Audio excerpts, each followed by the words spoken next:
सुप्रभात बच्चों, कक्षा 5वीं विषय हिंदी। पिछली कक्षा में हमने पढ़ा था पाठ 15 और पाठ का नाम था एक और गुरु दक्षिणा। उसी का जो बचा है उसको मैं आप लोग को इस वीडियो में समझाऊंगी। तो हम लोगों ने पिछली वीडियो में पढ़ा था कि है ना, जो गुरु थे उसके कितने शिष्य थे? 3 शिष्य थे, है ना। जो गुरु थे उसके कितने शिष्य थे? 3 शिष्य थे और तीनों अस्त्र शस्त्र शास्त्र सभी में क्या थे? निपुण थे। बोलचाल में मीठे थे। उसका स्वभाव भी कैसा था? विनम्र था। यानी कि उसको किसी भी प्रकार का कुछ भी काम दिया जाता तो वो लोग तुरंत वो काम कर देते थे। तो जो गुरु थे उसके, है ना, शिष्य के जो गुरु थे वो क्या हो गए थे? बूढ़े हो गए थे। अब राजगद्दी संभालने के लिए उसको एक और राजा बनाना था। अब बूढ़े हो गए तो वो राज्य का राजपाट वो संभाल नहीं पा रहे थे। तो वो आश्चर्य में पड़ जाते हैं गुरु की, मैं इस राजगद्दी का अधिकारी किसे बनाऊं करके। जो मेरे तीनों शिष्य हैं वो अस्त्र शस्त्र शास्त्र बोलचाल में भी मीठे, स्वभाव में विनम्र, सभी में निपुण हैं। अगर मैं एक को बनाता हूँ तो दूसरा कहेगा, दूसरे को बनाता हूँ तो तीसरा कहेगा। तो उन्होंने क्या किया? गुरु ने तीनों की परीक्षा ली, है ना। तीनों की परीक्षा ली और तीनों को अलग अलग दिशाओं में भेज दिया। तो अपने तीनों शिष्यों को क्या किया? उसने अलग अलग दिशाओं में भेज दिया और साल भर के अंतर्गत उन्होंने कहा कि आप मुझे ऐसा अद्भुत बहुमूल्य चीज़ ला कर दो जिससे मैं अत्यधिक प्रसन्न हो जाऊं, है ना। उस चीज़ को देखकर मैं बहुत प्रसन्न हो जाऊं, ऐसा वो अपने शिष्यों से कहता है। और उसके तीनों शिष्य अलग अलग दिशाओं में निकल जाता है। एक शिष्य, जो पहला शिष्य रहता है, वो किसके यहाँ जाता है? राजा के यहाँ जाता है, वहाँ वो नौकरी करता है। दूसरा शिष्य है वो एक मछुआरे की बस्ती में जाता है। मछुआरे की बस्ती में जाकर वह एक अच्छा सफल गोताखोर बन जाता है ना। गोताखोर यानी होता है पानी में डुबकी लगाने वाला। तो अत्यधिक गहराई में जाकर वह मोती हासिल करने के लिए वो एक सफल गोताखोर बन गया। जो तीसरा शिष्य रहता है वो एक अकाल पड़े गांव में जाता है। वहाँ लोगों की स्थिति देखकर वो बहुत आश्चर्यचकित हो जाता है कि इस गांव में जानवर हैं, स्त्रियां हैं, लेकिन पुरुष एक भी नहीं, क्योंकि पुरुष सब किसके पास गए थे? राजा के पास गए हुए थे कि राजा से हेल्प लेने के लिए, है ना। तो फिर राजा ने भी उसकी मदद करने के लिए मना कर दिया। तो जो तीसरा शिष्य रहता है वो गांव-गांव जाके अकाल पड़े लोगों की क्या करता था? मदद करता था। इस प्रकार ये हुआ। पिछली वीडियो में हमने पढ़ा था, आगे का मैं पढ़ रही हूँ, आप लोग ध्यान से समझेंगे। गांव वालों की समझ में बात आ गई। दूसरे दिन से गांव वाले कुएं खोदने में जुट गए। श्रम की मोती पसीना बनकर गिरे तो भगवान की आंखें भी भीग गई। कुओं से शीतल जलधारा फूट पड़ी। सूखी धरती हरियाली की चुनर ओढ़कर फिर से मुस्कुराने लगी। तो जो तीसरा शिष्य था वो गांव में कुएं को और खोदने के लिए सभी को प्रेरित किया और कुएं अधिक गहराई तक खोदे गए जिससे पानी निकल आया। एक गांव की हालत सुधारी, फिर दूसरे की सुधारी। यानी कि वो जो तीसरा शिष्य था हर एक गांव में जाकर एक गांव की हालत सुधरी, फिर दूसरे की सुधारी। श्रम और साहस का काफिया आगे बढ़ा।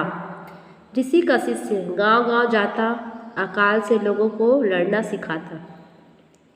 जो तीसरा शिष्य है वो यानी कि गांव-गांव आसपास के गांव में जाता और जहां अकाल पड़ा था वहां उससे अकाल से लड़ने की शिक्षा देता। श्रम और साहस का काफिया आगे बढ़ा। ऋषि का शिष्य गांव-गांव जाता, अकाल से लोगों को लड़ना सिखाता। दूर दूर तक उसका नाम फैल गया। सभी उसे आदमी के रूप में देवता समझने लगे। राजा के कानों तक भी यह बात पहुंची।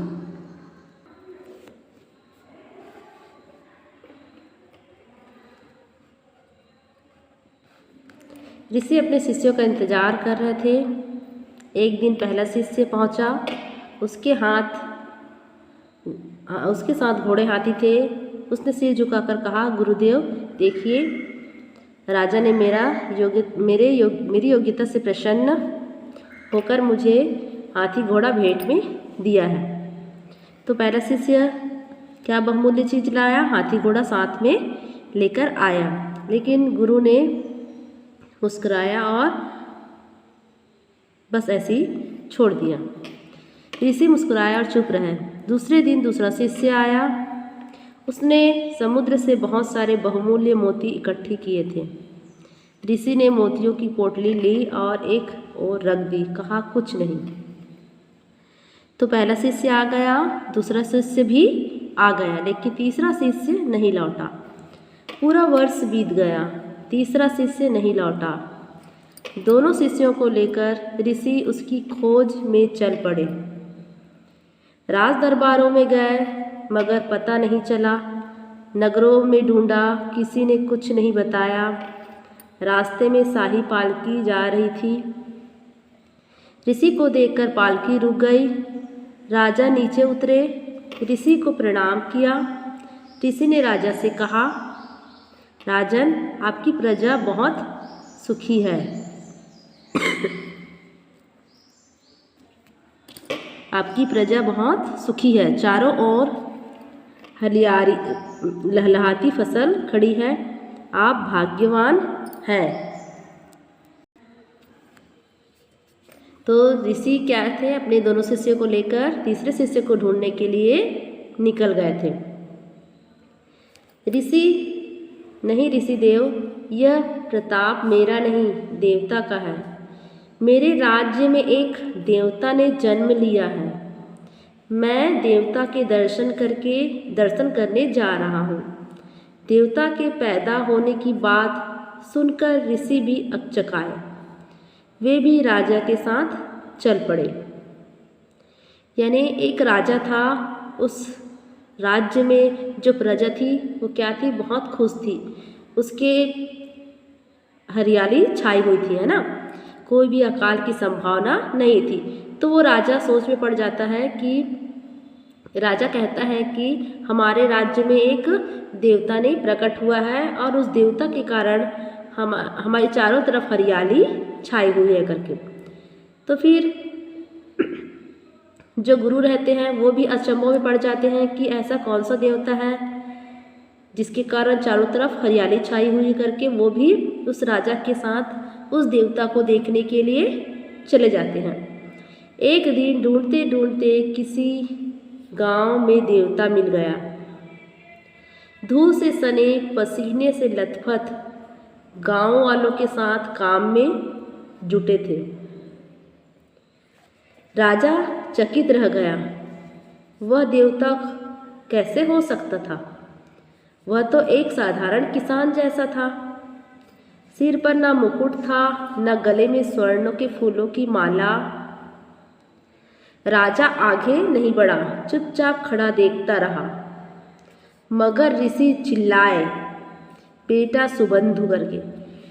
जो राजा था वो आश्चर्यचकित हो गया कि सभी से देवता कहते हैं, लेकिन इसके सिर पर ना मुकुट है, ना स्वर्ण है, ना फूलों की माला है, फिर भी इसे आप देवता कहते हैं करके वो चुपचाप वहीं खड़ा होकर उसको देखने लगता है। लेकिन जो ऋषि रहता है वो चिल्लाता है, क्योंकि वो कौन रहता है, तीसरा शिष्य रहता है ना, उसका जो ऋषि का तीसरा शिष्य रहता है, और वो चिल्लाता है कि बेटा सुबंधु करके, तुम यहाँ,